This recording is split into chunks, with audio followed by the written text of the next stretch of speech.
welcome back to another Tripping with the Smiths video. Take it away, babe. Take it away, huh? Yes. In this video, we are going to walk through setting up our fifth wheel, how we set up our fifth wheel, and recommendations for how you could possibly set up your fifth wheel, tips and tricks that we've learned over the couple years of doing it. We were going to show you how to back into a site, but unfortunately, we failed. We didn't make it on the first attempt. Yeah, we didn't make it on the first or the second or even the third attempt. It was a somewhat awkward site to get into, and somebody was parked in the way. So after half an hour of maneuvering and getting in there, we decided that wasn't happening. Yeah. However, we will show you how we set up the fifth wheel, how we unhook, how we get everything ready to go, connect the power, fight with wasps, and all that stuff. Yeah, so maybe next time we'll show you how we back in. Yeah, together maybe next as a time. Team. Like this site right here, this site was easy. Yeah. If you look here, lots of room, nobody in the way. This site took like, well, I didn't even make Candace get out of the truck. Yeah. That's how easy it was. Yep, pretty easy. The other site, no, not so much. But they're not always like that, so. So anyways, go ahead and watch and see if you can pick up anything, and if you have any tips for hooking up and setting up when you're getting to a campground, or any useful products that are nice to have along the way, go ahead and drop it in the comments and let us know. Hope you enjoy it and learn something. All right, y'all, enjoy. All right, so now we got to check out where everything lines up. That experience took a few minutes because we have somebody kind of in the way across the street, and this is kind of an awkward spot to get into. But you see that we're now lined up on the pad. We're lined up appropriately where we need to be back here without hitting anything. Ready to hitch up the swivel wheel. We have plenty of clearance between the slide and the tree. What I would recommend is that you measure your slide out when it's out and figure out how many inches you need. On this particular slide, we need about 24 inches minimum. So that gives us, I always shoot for 26 to 28 inches, but here we've got plenty of room. Then we check our utilities are right next to where we need to be. So power's there, water's there. Sewer is a little bit further down, it's down here, but we've got an extension. We actually bought an extension because we have ended up too far away from sewer and we couldn't fix it just because of the site design. So now we carry 50 feet of sewer hose with us. But power, real close, right? Our hookups are right there, easy day. You can look here and see how crazy we had to get on the angle of the truck to get in there. But we're finally there. And then if you continue around, the other thing that you sometimes forget to make sure that your entryway is in an appropriate spot. The last place we got all unhooked and our entryway came out and ended right at a saw palmetto at the edge of the patio. So make sure your entryway is good and you got stair clearance, and then make sure that that slide also has clearance. That slide we need about 30 inches of clearance, and we've got plenty of room, especially once we move that picnic table. The fence is there from last time we were here. We just left this site for a couple minutes and came back. We're actually gone for the weekend, so the fence is already set up and ready to go for the dogs. And you can see that there's our setup. This, folks, you see that truck angle? That's one of the reasons why we like the hitches that we use, because you can get some pretty extreme angles. I don't know if you can with a fifth wheel. So now I'm going to give Candace the video, and she's going to record the whole hookup process. Alright, so the first thing we do, once we get here, is we chalk the tires. Try to remember to chalk the tires anyways. We use these big rubber chocks from Harbor Freight. They're really good chocks. They can survive being run over, and they actually stop you pretty well, so you know that they're there. They won't crush like the plastic ones. So even if you do forget that they're there and you run over and you have the big bump, well, so be it. You survive that. So we chalk the tires.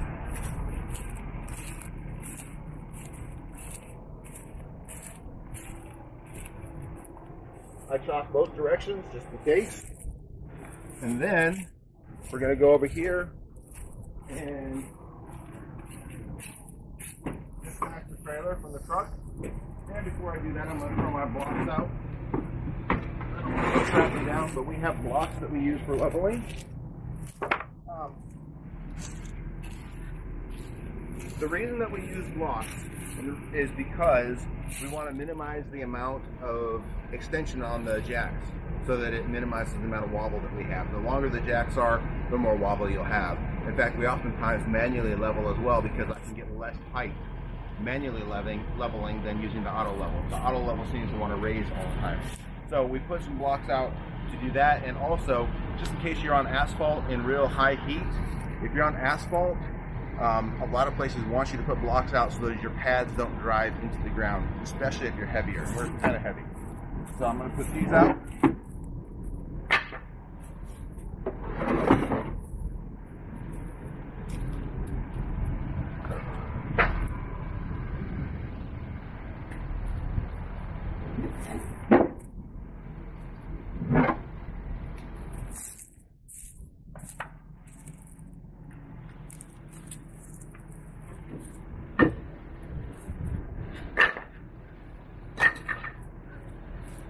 Then we disconnect the trailer. So I hop up here, take the electrical off. I loop it up. You want to get closer? I generally loop it up into the pin box. And then we disconnect our chains, safety chains. Because we use the Reese Goose box, we have to use safety chains.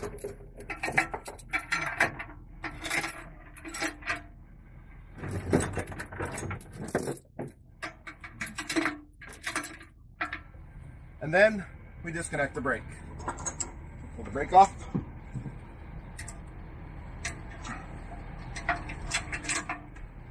For the Reese Goose box, to disconnect the pin, you just pull this back, drop it in there, and the pin is released.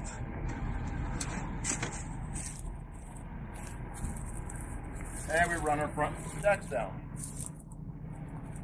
Actually, you've got an option here where you can actually put the jacks down, or generally the first thing I do is hook up power. The reason why I hook up power before I completely disconnect, especially if I'm at a campground that I don't know, we've got a built-in surge protector that I installed. I hook up power to make sure our power pedestal is good before we get completely disconnected and leveled and slides out. I know this power pedestal is good, so I was going to go ahead and jump ahead to that, or jump ahead without that. But what I'm going to go ahead and do is plug in the power to make sure that we're good. You'll hear the power, the surge protector kick in. And then the other thing that it does is it provides full power to the jacks and the slide hydraulics so that they're not operating off battery. We do have 4 6-volt batteries, so we generally don't have an issue, but sometimes if you're running with 1 battery or 2 batteries, you can sometimes have an issue where the hydraulic motor doesn't like the amount of power that's being provided by the battery. Plugging in turns your converter on, and then once your converter's on, you're getting full DC power to everything.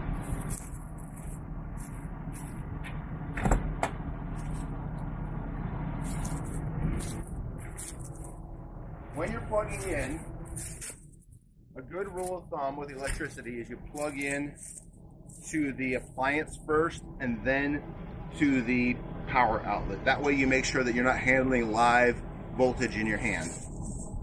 So we'll plug into the RV. We've got 50 amp service here, which is great. We do carry adapters just in case we don't have 50 amp service. I'll show you that in a second. Then power pedestal has a cover here. Be careful. Wasps like to use these for nests. In fact, I got stung when we disconnected a couple days ago, so I'm going to check it. And spiders. Yeah, spiders as well. We've seen all kinds Black of spiders. widows. More. See him fly out of there? Oh, shit. Yeah. No. So we've got a friendly little wasp. He's actually not that. Oh, it's a thing right there. And there's a wasp nest there. Oh, God. I'm over here. I'm staying back. So he's going to try to sting me, and I'm going to try to avoid getting stung. I don't have wasp spray. Usually we carry wasp spray, but I'm out. Yeah. Step up a little bit closer. So They can see. Now, well, here. Oh, you just speak up. All right. So I also make sure the breakers are turned off so that the person in front of me didn't leave me a surprise. So leave the breakers off so that, again, you're not handling the plug while there's power applied. So I'm going to go ahead and stick in here. He's going to try to bite and sting me. Yeah, we need to ASAP get some. Do we have a fly swatter in there on the other side? Yeah, I'll pause. You got the fly swatter, y'all. I'm way back here. Oh, is that another one at the bottom? No, that's the spider net. Oh, y'all see how far I'm back? A little entertainment for y'all. Get him? Yep. All right, we're back in action. All right, so that's a good reason to be cautious around the power pedestal. I don't know how many times I've been stung reaching up there without thinking about it, especially when I'm in a hurry. So be cautious of the power pedestal and the wasp nests and spiders. Yeah. So, power. Plug in. Make sure that you're all the way plugged in. If you're not all the way plugged in, you'll have some arcing and you'll actually burn your plug and you could start a fire. Then flip the breaker.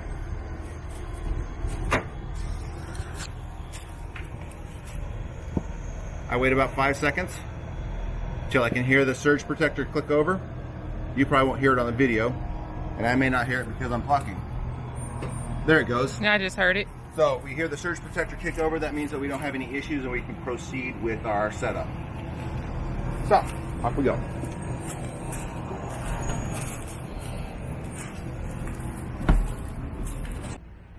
One of the things to consider when you're hooking up, especially when you're hooking up in multiple places and doing multiple different campgrounds, is power adapters. Right, we're a 50 amp coach, which means we generally try to find 50 amp service, but sometimes that's not available.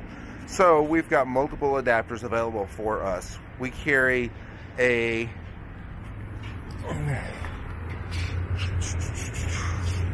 We carry a 50 amp to 30 amp adapter that allows us to plug into 30 amp service. When we're on 30 amp service, we can run one AC typically, and we have to watch everything else as well because we can trip a breaker pretty easily. If we are just plugged in at somebody's house, most of the time we'll run off of batteries or generators, but if we want to have a small amount of power, we'll take that 50 amp to 30 amp, and then we'll run the 30 amp down to a regular household AC 15 or 20 amp plug. But you have to be cautious with that as to what you actually run. Generally we'll only run maybe the converter that charges the batteries, maybe a microwave, but generally one AC appliance at a time. The other, hey Jasper, welcome to the video. The other adapter, this is kind of a cheater adapter. So what it has is it's got your standard 50 amp plug, which plugs into the RV there. And then down at the bottom, we've got a 30 amp connector and a 20 amp connector, regular power cord to plug into the pedestal.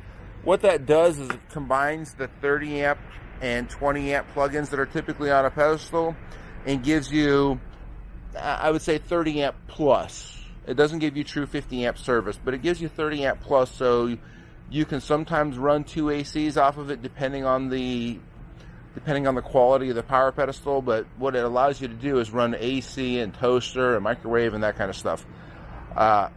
The key downfall to that plug-in is if you're on a newer power pedestal that uses GFCI outlets, that particular adapter will trip that GFCI outlet, so it'll be useless. So if you're new to RVing, I'd recommend you invest in some form of power adapters. It doesn't have to be these exact ones, but you definitely want a 50 to 30. And we've had good luck with that cheater plug-in over there. And then of course, when you're mooch docking in somebody's driveway and you just want to get an appliance to run, take it down to 30 amps and then run that other adapter, and you can get a microwave or a coffee pot or something like that to run.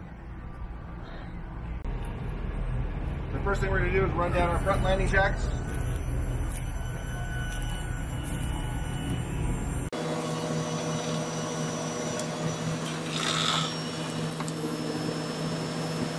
Then you raise it up to make sure that you clear the ball and pull the truck out before you try to auto level. If you try to auto level, what's going to happen is that the first thing it's going to do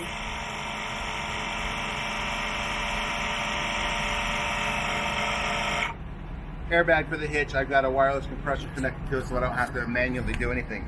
So anyway, the first thing you're going to do when you auto level is it's going to drop the front end.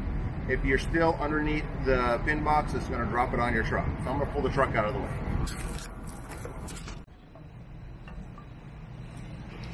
The next thing we do is we put blocks under all our landing jacks. So I'm going to go ahead and distribute blocks before I auto level.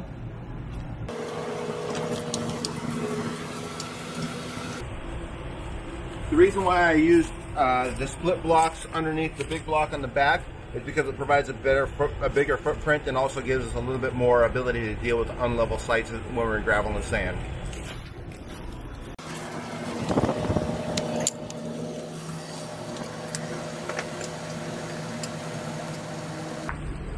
And I like to arrange my blocks, I guess, perpendicular to the trailer so I can see that they're lined up with the jack.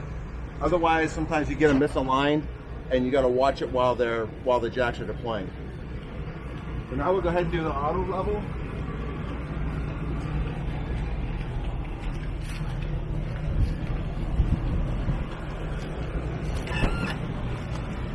Because we lifted our trailer and I haven't recalibrated the jacks, before I auto level, I dip the front for it because it won't dip far enough. That's just my trailer. Typically, if you've got an auto leveling system, you don't have to do that, because we've modified it and haven't recalibrated. That's what we do.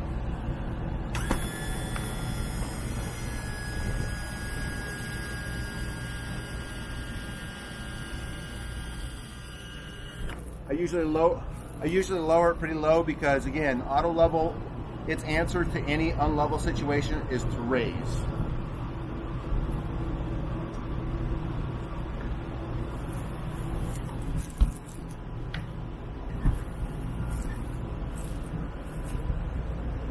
Now, when I do use auto level, what I do is I get it going and then I hook up the rest of the utilities. I like hooking up utilities before we get the slides out because sometimes the slides get in the way. So let's go ahead and do that.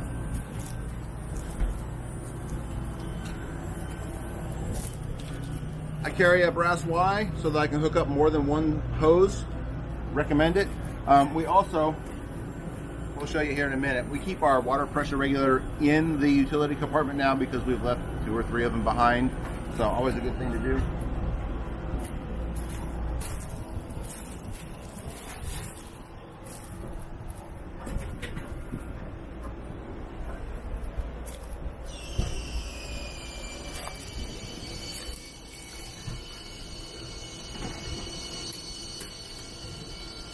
Because we were just moving half an hour, I didn't bother with disconnecting the hose. I just pulled it into the utility compartment.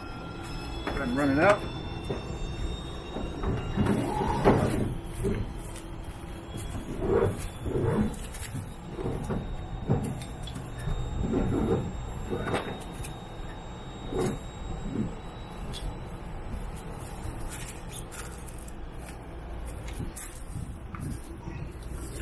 I try to separate my power and water as much as possible, so I'm going to run it behind there, just because I don't like water and power to be together.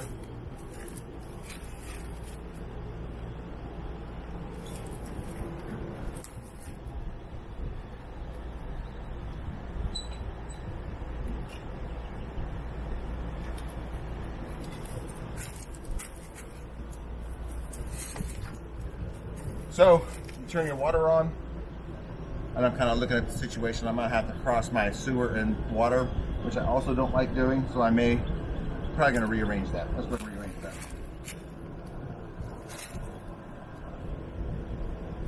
The wasp is still alive. You ain't stomp them enough.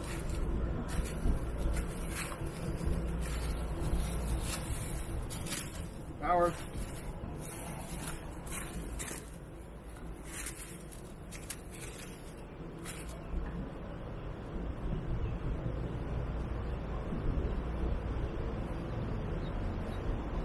If they've got a cross like they do right there, I always run the water underneath the power. That way if there's water dripping, it won't drip on the power point.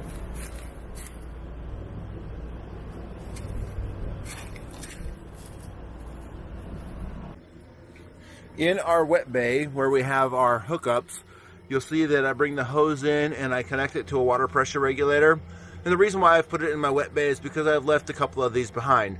Now this is an adjustable water pressure regulator that allows you to set your water pressure. You can see here that I got mine set a little bit high at the moment. It's right above 60 pounds, but I don't have any leaks with that. So I like water pressure, so I keep it there.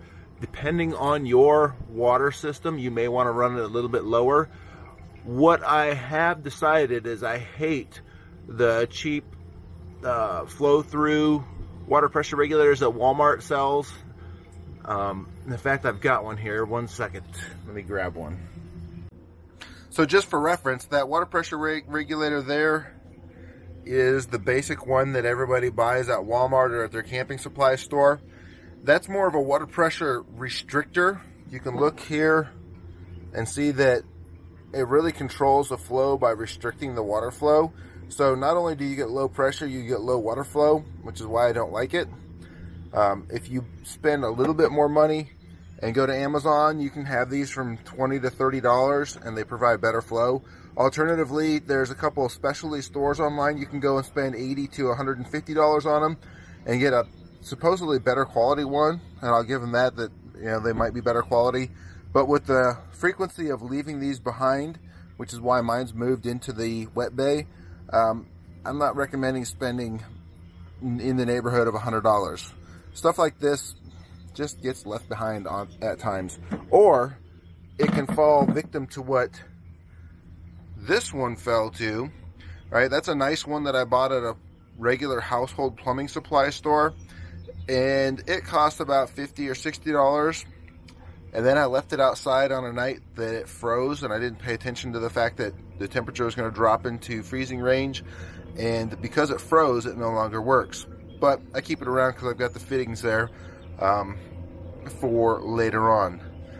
Another thing that's really nice for your wet bay configuration is adding 90-degree or whatever fits your configuration fittings on your water inputs. That way your hose isn't all kinked up and putting undue stress on your water fitting. And you'll see that I've done that there, and I've also added one to my black tank flush. That way the hose can be in a more natural position and it isn't adding all kinds of stress to your water system. So those are really cheap adapters to throw on there and just make life easier. Some people use a quick connect fitting as well. I haven't felt the need to go that far, but you also have a quick connect. The last thing I'll point out is that we have a built-in water filter here. It's only a single stage filter, and you can go single, double, triple stage, however extravagant you want, but this one fits here and it's built in, so we don't have to add a filter. Otherwise, you could pick up a filter from your RV parts supply or Walmart that you add to your hose, and if you do that, I would recommend that you put it down there, right? Put it down there. If you've got a water pressure regulator down there, put the water pressure regulator first and then the filter. Because of our configuration, we run it into the wet bay to our water pressure regulator, and then that feeds into that filter, which feeds the rest of our system. Works out really well for us. The next thing I'm going to do is tighten these, I forget what they're called. Your legs. The stability arms. I think they're JT stabilizers. I'm going to tighten those. It helps reduce the amount of movement. If you don't have them, you don't have to tighten them. I use a socket and an extension. That makes it easier to turn.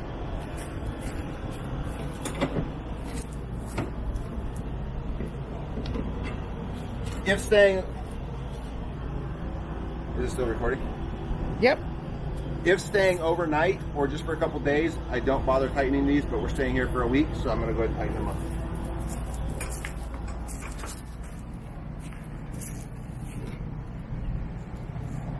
Another thing I didn't mention earlier as far as checking clearances, check that your awning is not going to hit a tree. Your awning goes out further than your slide outs, and sometimes you'll run your awning into a tree depending on the site setup.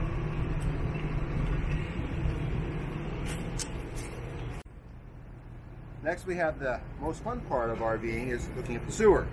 We carry a box of nitrile gloves just because it's easier than washing your hands. Now, don't be like some people where you put the nitrile gloves on and then you go play with sewer, and then you play with your fresh water, and then you go do everything else. Don't do that. I don't like that. I watch people do it all the time. Also, don't be like some people when you're disconnecting and use your freshwater hose and rinse out your sewer hose. Oh, nastiness. That's I don't nice. understand some people. But that's nasty. we carry a nice, I think this is Camco sewer support. Yep, Camco sewer support. It's extendable. It keeps your sewer line off the ground, but more importantly, it gives you a nice slope to your sewer connection. This out, I try to get a straight shot between the sewer and the actual connection so that we don't have kinks in our hose. So I line it up. Yeah, we're not really straight, so I line it up a little bit better, and then I grab it and I kind of start dragging it out.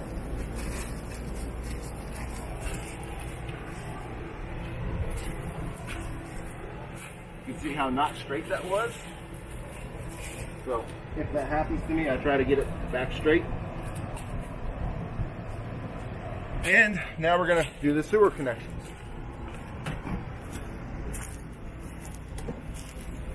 This one goes on the end so I can see what I'm flushing when I flush. This one goes in the sewer drain, and then the hose goes in between them.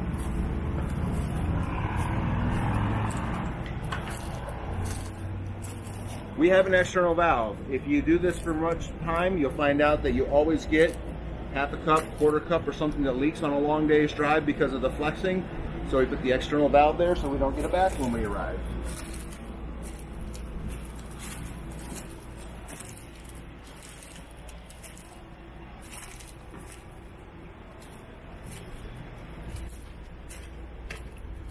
There's no threads in that one, so we can't thread it in.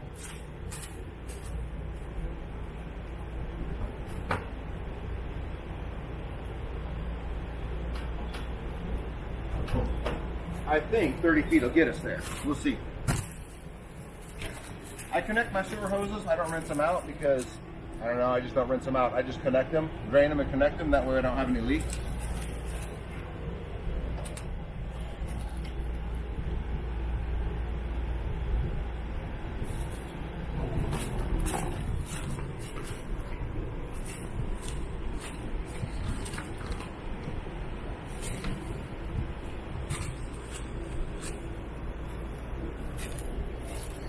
It's going to be sketchy on the 10-footer. I'm going to go with the other one.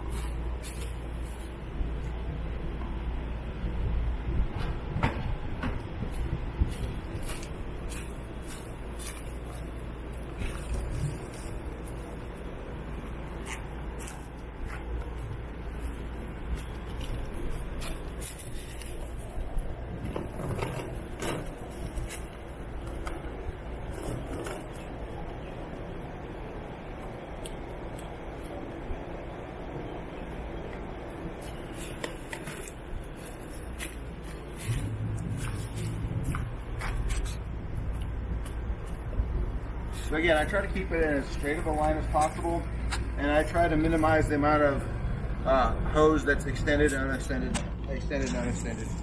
So that looks pretty good to me. We're good to go. Gloves, wrap them so they go inside. They gloves that aren't nasty to throw away. And from here, we're going to go inside and actually check the slides for clearance and push the slides out. Handle. If we're staying longer, we've got a really nice stair rail we put out, but we're not staying that long, so we'll just put the stairs out.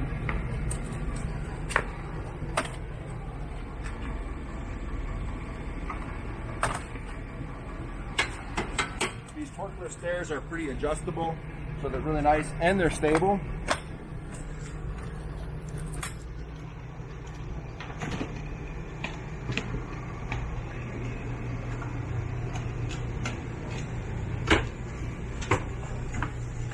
One of the other benefits of hooking up as soon as you get here with your power is that your ACs will turn on if you've left them on.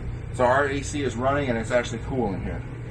First thing I do is I check the bedroom because that's going to be the slide that goes out first, and I make sure nothing fell and is when I struck the slide.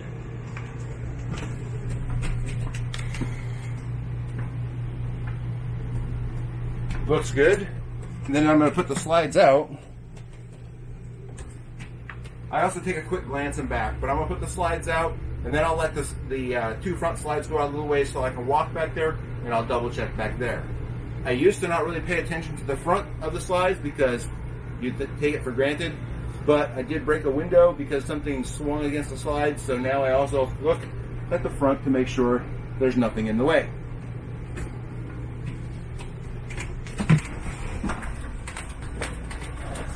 So the slides are all on the same hydraulic line. So basically it goes the slide with the least resistance is going to go out first, which is the smallest slide.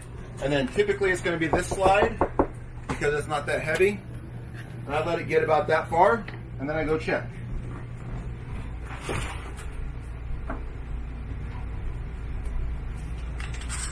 Something was back there. And we got a step that fell in back there. Oh no. And then some of Candace's filing system fell off. Oh, okay. Yeah, nothing big. So always double check so you don't pinch stuff in there. We've broken things, we've broken our slide, we've had all kinds of fun. And you see this cooler also got in the way.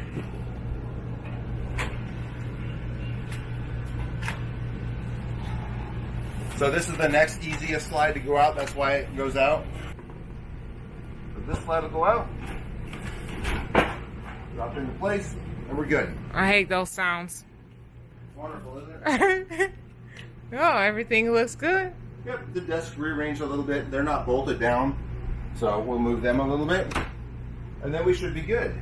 Fence around so we get the dogs out of the truck. So start letting the truck run. Typically, we'll put our rug out. This is a rug from Walmart. It's plastic, so that if it gets wet, if it happens to be wet on your moving day, it's not that big a deal like an indoor-outdoor rug that Candace wants. This one is much easier to clean and deal with. It blows off really nicely and it hoses off really nicely. But we put this out to kind of give the dogs more room and they like laying on it instead of the concrete. But also, like our last spot was really sandy, this stops the sand from being tracked into a little bit. A little bit. Where do you want it, babe? However, how we had it last time was fine. You got it on the white side. I think we're going to go with the white this time. Okay. Nah. So we put it out. You sure? Huh? You sure? Is that where you want it? Yeah, that's fine. No, I said you want to do the white side? I don't feel like flipping it. And then we put our steps on it and we stake out the ends because it'll blow around. Next step is the awning.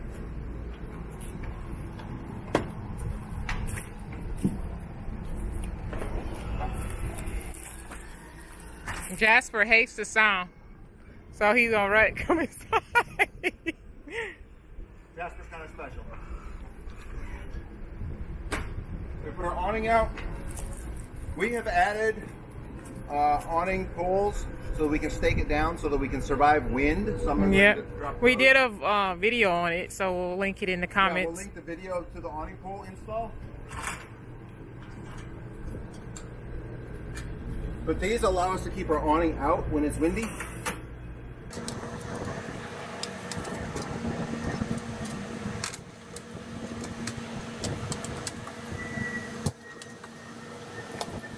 He's getting out the poles. It's in your hand. Oh, well, thank you. So we drive a stake in and then we tie it out.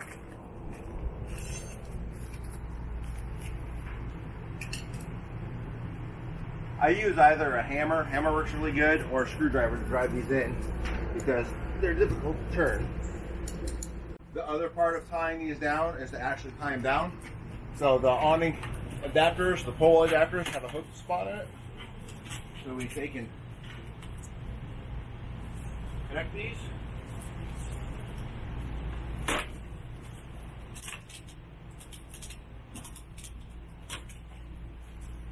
You don't have to put a lot of tension on it because really all you're trying to do is keep it from flapping up and down. And what this does is it gives you support so that when you tie your awning down, it won't bounce and it won't try to rip out of the trailer. This stops it from pulling away from the trailer.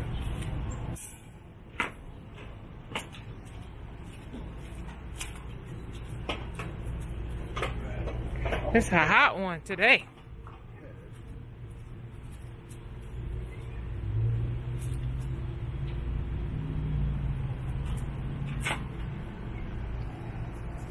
Jasper.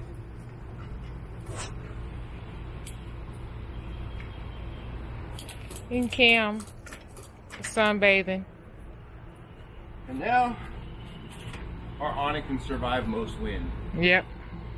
We rarely put our awning in unless there's a severe storm watch. So that works out well for us. So now we're pretty well set up for our campsite. We've got slides deployed. We're all hooked up. The rug is down. The awning is out. The last thing we got to do is the sunshade. But because of where we're positioned, I'm not going to put the sunshade out because we don't really get any bright sun. The tree shades it in the morning. The trailer shades it in the afternoon. By the time the sun gets around here. Yeah, except for that little corner right there. We leave that little corner for the dog because he loves it. So we're not going to put out the sunshade. All right. Thank you for watching. I hope you enjoyed the video. If you have any tips for us, any pointers or whatnot, any videos that you would like us to put together, we're in our 3rd year here of doing full-time RVing. So yeah, let us know, and thank you for watching. Give us a thumbs up. Hit the bell if you want to know when we drop a video, and of course sub to our channel and we'll sub right back. All right, y'all, take care.